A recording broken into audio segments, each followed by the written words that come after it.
BNP Awami লীগকে কতটা ছাড় দেবে তার উপর নির্ভর করবে। বিএনপি এত বড় দল, তাদেরকে জায়গা দেবে কিভাবে এত এত আওয়ামী লীগের নেতাগুলো? আওয়ামী লীগের সমস্ত ভালো চেয়ারম্যানগুলো, পৌরসভার মেয়রগুলো, কাউন্সিলরগুলো, সংসদ সদস্যগুলো সবাইকে এনসিপিতে একীভূত করা হবে। বিএনপি আওয়ামী লীগকে কতটা ছাড় দেবে তার উপর নির্ভর করবে। কাজে এখানে বিরোধী দল আমাদের দেশে, যেটা গত 18 মাস ধরে, অর্থাৎ ডক্টর মোহাম্মদ ইউনূসের জমানাতে, তখন যদি নাহিদ ইসলাম চাইতেন যে আওয়ামী লীগের 100 জন এমপি, উপজেলা চেয়ারম্যানকে তারা যারা নির্দোষ, অন্যায় না করছে তাদেরকে তিনি আশ্রয় দেবেন, এটা পসিবল ছিল।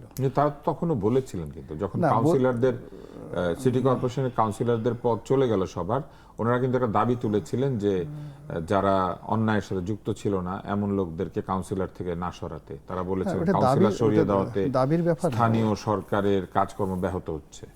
আমার বক্তব্যটা হলো যে তারা যদি চাইতেন যে আওয়ামী লীগের সমস্ত ভালো চেয়ারম্যানগুলো, পৌরসভার মেয়রগুলো, কাউন্সিলরগুলো, সংসদ সদস্যগুলো সবাইকে এনসিপিতে একীভূত করা হবে, তখন রাজনীতির একটা দারুণ, যাকে বলা হয়, চমক তৈরি হয়ে যেত। আওয়ামী লীগের লোকজন তখন বিএনপিও তাদেরকে টানাটানি করত, তারপরে জামাতও টানাটানি করত, এবং সেই ক্ষেত্রে রাজনীতিটা নতুন মেরুকরণ হতো। এখন যেহেতু ওদের হাতে ক্ষমতা নেই, মানে জামাত এবং এনসিপি, তারা যদি এখন আজকে আওয়ামী লীগ নাই, যদি বিএনপি নাহিদ ইসলামকে অ্যারেস্ট করতে চায়, সে একজন সংসদ সদস্য, অতীতে বিরোধী দলের বহু সংসদ সদস্য অ্যারেস্ট হয়েছে, বারবার জেলে গেছে, তার নিজের মানে 6 ধারের 9 ধার যেখানে নাই, তার নিজের পায়ের তলে যেখানে মাটি নেই, সেখানে একজন আওয়ামী লীগের নেতা, এমপি, তার কথা মতো তার আহ্বানে গিয়ে এসে তার অফিসে যাওয়ার আগেই তো ডিবি তার কলারটা ধরে টাস করে টান দিয়ে ডিবি অফিস নিয়ে যাবে না, হিসেবে আকাশের দিকে তারা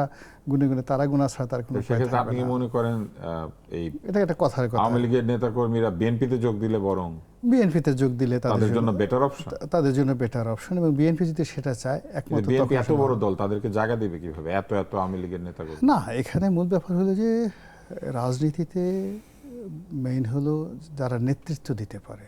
তা বিএনপির ধরুন আসলে সংসদ সদস্য যে 300 জন হয়েছেন, এর সঙ্গে ধরেন হাইয়েস্ট নেতৃত্বের গুণাবলী সম্পন্ন নির্বাচনী এলাকাতে 500 লোক আছে।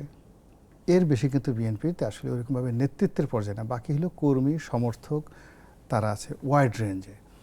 আওয়ামী লীগের একই অবস্থা, 500 থেকে 700 এরকম জনপ্রিয় নেতা আছে। এখন যে দলে যত বেশি জনপ্রিয় নেতা থাকবে, এখন যে ধরুন যদি আওয়ামী লীগ আসতো, তাহলে সেখানে যে ফেয়ার কম্পিটিশনটা হতো, সেই কম্পিটিশন হলে দেখা গেল যে অনেক জায়গাতেই বিএনপির যারা লোকজন আছে তারা দাঁড়াতেই পারতেন না, এবার যারা এমপি হয়েছেন।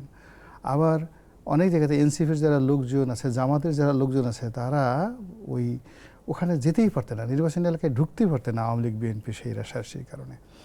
তো এর ফলে সবাই যেটা চায় সেটা হলো ইফেক্টিভ প্রার্থী।